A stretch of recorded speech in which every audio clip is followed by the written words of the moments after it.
শব্দ এমন একটা জিনিস যা যে কোনো ব্যক্তিকে বিষাক্ত তীরের থেকেও বেশি বড় ক্ষত সৃষ্টি করতে পারে, আবার দুঃখী ব্যক্তির জন্য বেঁচে থাকার অনুপ্রেরণা হতে পারে।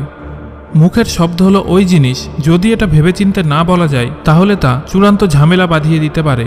আবার মুখের শব্দই চূড়ান্ত ঝামেলাকে থামিয়ে দিতে পারে শান্তির ছোঁয়া। বন্ধুরা, হয়তো আপনি আমার কথা এখনও ঠিকভাবে বুঝতে পারেননি, তো চলুন একটি উদাহরণের সাহায্যে বিষয়টি বুঝে নেওয়া যাক। বন্ধুরা, অনেক দিন আগের কথা, যখন এপিজে আব্দুল কালাম ৮-৯ বছর বয়সী ছিলেন, একদিন রাতে পরিবারের সবার সাথে বসে রাতের খাবার খাচ্ছিলেন। তখন হঠাৎ তার চোখ পড়ে তার বাবার থালাতে। তিনি দেখলেন তার মা বাবার থালাতে যে রুটি দিয়েছেন তা পুড়ে গেছে। তা সত্ত্বেও তার পিতা কিছু না বলে যত্ন সহকারে শান্তভাবে রুটিটা খাচ্ছেন। তারপর যখন তার মা রুটি পুড়ে যাওয়ার জন্য দুঃখ প্রকাশ করছিলেন, তখন তার বাবা হাসতে হাসতে বললেন, ঠিক আছে, কোনো অসুবিধা নেই, পোড়া রুটি আমার ভালো লাগে। তার বাবার মুখে এই কথা শুনে ছোট কালাম খুবই অবাক হলেন। পরে তিনি তার বাবার কাছে জিজ্ঞাসা করলেন, সত্যিই কি তিনি পোড়া রুটি পছন্দ করেন? উত্তরে তার বাবা বললেন, একটা পোড়া রুটি কাউকে কিছুই করতে পারবে না, কিন্তু রাগের মাথায় বলা উল্টোপাল্টা কথা অনেক কিছু নষ্ট করতে পারে। এটা সত্যি যে আমরা রাগের মাথায় এমন কিছু শব্দ বলে ফেলি যা সামনের জনের বুকে পেরেকের মতো ফুটে যায়। যখন আমরা রেগে যাই, এমন কিছু কথা বলে ফেলি যেটা একদম কাঠে পোতা পেরেকের মতো হয়। পরবর্তীতে যদি ওই পেরেক বের করেও নেওয়া হয়, তাহলেও তার গর্ত বা ক্ষত সব সময়ের জন্য থেকে যায়।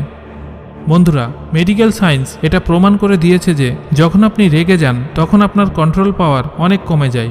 একটা অ্যাডিশনাল মেন্টাল প্রেশার তৈরি হয়। এটা শুধুমাত্র আপনার শরীরের জন্যই ক্ষতিকারক নয়, এটা আপনার সম্পর্ক, রিলেশনশিপ সব কিছুই ওলটপালট করে দেয়। বন্ধুরা, আরেকটা বিখ্যাত উদাহরণ আপনাদের বলবো, হয়তো আগেও এটা আপনি শুনে থাকতে পারেন। থমাস আলভা এডিসন যখন প্রাইমারি স্কুলে পড়তেন, তখন একদিন তার শিক্ষক মহাশয় একটা চিঠি তার হাতে দিয়ে বলেন, এটা তোমার মায়ের হাতে দেবে। থমাস বাড়ি এসে চিঠিটা মায়ের হাতে দিয়ে বললেন, এটা তোমার জন্য স্যার দিয়েছেন। চিঠিটা খুলে তার মা পড়তে লাগলেন। পড়তে পড়তে মায়ের চোখ দিয়ে জল পড়তে শুরু করলো। থমাস মাকে জিজ্ঞাসা করল, মা, এটাতে এমন কি লেখা আছে যে তুমি কাঁদছো? মা চোখের জল মুছতে মুছতে বলল, এতে লেখা আছে, আপনার ছেলে খুব বুদ্ধিমান, খুব ইন্টেলিজেন্ট। আমাদের স্কুলে অত ভালো টিচার নেই যে তাকে পড়াতে পারবে, সেজন্য আপনি নিজেই থমাসকে পড়ান। ওই দিনের পর থেকে মা নিজেই তাকে পড়াতে লাগলেন, আর থমাস মায়ের চর্চায় পড়তে লাগলো, শিখতে লাগলো।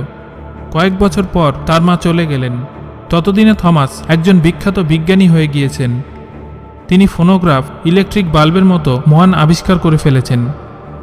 একদিন অবসর সময়ে থমাস স্মৃতিচারণার জন্য পুরনো জিনিসগুলো দেখছিলেন।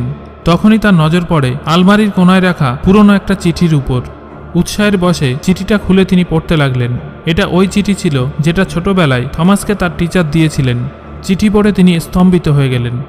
চিঠিতে লেখা ছিল, আপনার বাচ্চা মানসিকভাবে অনেক দুর্বল, এজন্য আপনি তাকে আর স্কুলে পাঠাবেন না।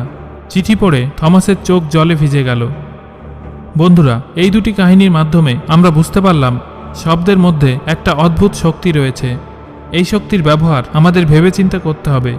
আমাদের দ্বারা বলা তীক্ষ্ণ কথা যে কাউকে আঘাত করতে পারে, মনে কষ্ট দিতে পারে, যা ভুলতে বছর সময় লেগে যেতে পারে। একটা ভুল শব্দ মানুষের মধ্যে দূরত্ব বাড়িয়ে দিতে পারে, রিলেশনশিপ খারাপ করতে পারে। আবার অন্যদিকে আপনি সঠিক শব্দ ব্যবহার করে দুঃখী মানুষের মুখে হাসি ফোটাতে পারেন, অনুপ্রাণিত করতে পারেন, জীবন বদলে দিতে পারেন।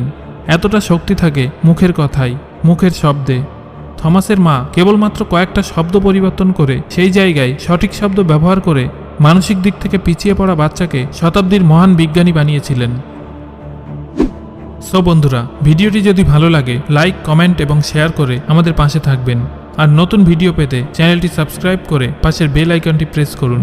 ধন্যবাদ।